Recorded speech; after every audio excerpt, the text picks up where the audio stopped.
Bien le bonjour les amis, aujourd'hui on va parler d'un nouvel article qui parle de comment les louveteaux deviennent-ils des loups adultes.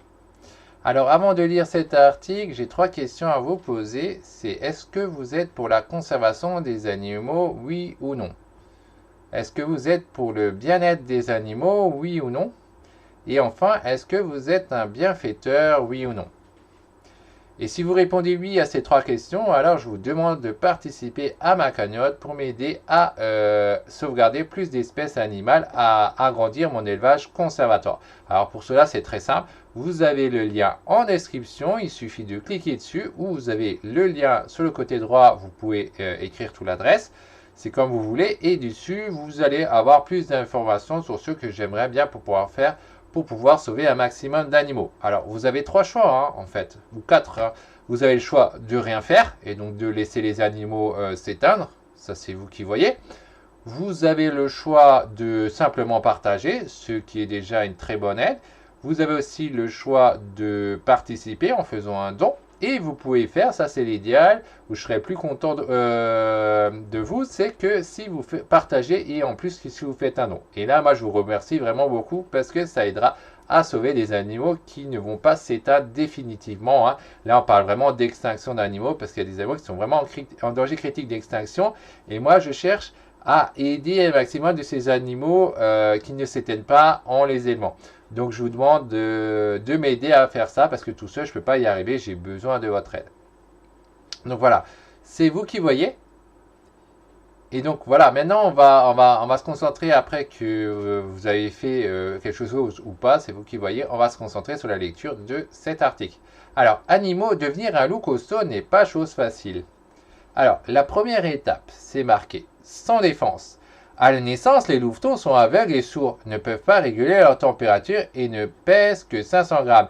Ils sont donc dépendants de leur mère, qui les nourrit et les protège. Ils se nourrissent 5 fois par jour et la mère reste avec eux dans la tanière tout au long de cette période cruciale. Pendant ce temps, les autres membres de la meute s'assurent que la femelle se nourrit en déposant de la viande devant la tanière. Donc là, il y a un travail entre eux. En deux, qu'est-ce que c'est dit? Les premières tétées.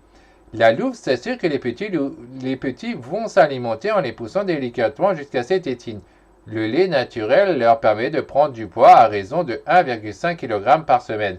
2 semaines plus tard, les petits ouvrent les yeux et leur vue se développe petit à petit. Il leur faudra des semaines avant d'apercevoir leur mère et leurs frères et sœurs. En 3, la première bouchée de viande. Les louveteaux se mettent à marcher en même temps qu'ils poussent leur premier grognement. Leurs dents de lait font leur apparition au bout de 15 jours, ce qui leur permet de consommer de la viande, élément essentiel de leur alimentation. Au début, cependant, leur mère leur régurgite pré-mâché pour qu'ils puissent s'en repaître en sécurité. 4. Quitter la tanière. À l'âge de 1 mois, les louvetons font leur premier pas hors de la tanière où la meute les accueille. Elle les protégera des prédateurs et les nourrira de viande régurgitée. Vers 2 à 4 mois, les louveteaux commencent à rassembler à leur aîné. Leurs yeux bleus clairs virent au doré, leurs oreilles se dressent et leurs ouïes s'aiguisent. 5. Jouer à la bagarre. Les louveteaux passent leur journée à jouer à se bagarrer entre eux et avec les adultes. Les aînés font preuve de patience malgré les attaques incessantes des petits et ne retroussent leur babine que si le jeu va trop loin. Ce processus permet aux louveteaux de trouver leur place au sein de la hiérarchie sociale et créer une mini-hiérarchie au sein des plus petits.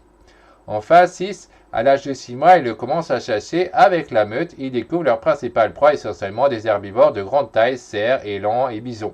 Ils se familiarisent avec toutes les techniques de détection, de traque et d'embuscade. Entre 7 et 8 mois, ils mettront en pratique leur apprentissage et commencent à chasser.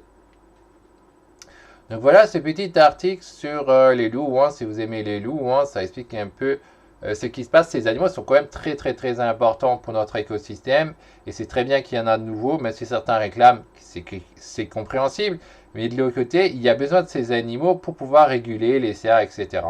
Parce que sinon, il y en avait trop. On a trop de sangliers, trop de cerfs, trop de ci, tout ça parce qu'il n'y a que des herbivores. Et ça, c'est pas une bonne chose. Il faut un juste milieu. Donc voilà pour cet article. Alors pour rappel, si vous voulez m'aider à sauver des animaux, là je parle vraiment d'animaux en danger critique d'extinction, pas des loups qui sont courants, vous pouvez participer à la cagnotte ou simplement la partager, c'est à vous de voir. Je vous remercie d'avance. Voilà, bye bye, à la prochaine les amis.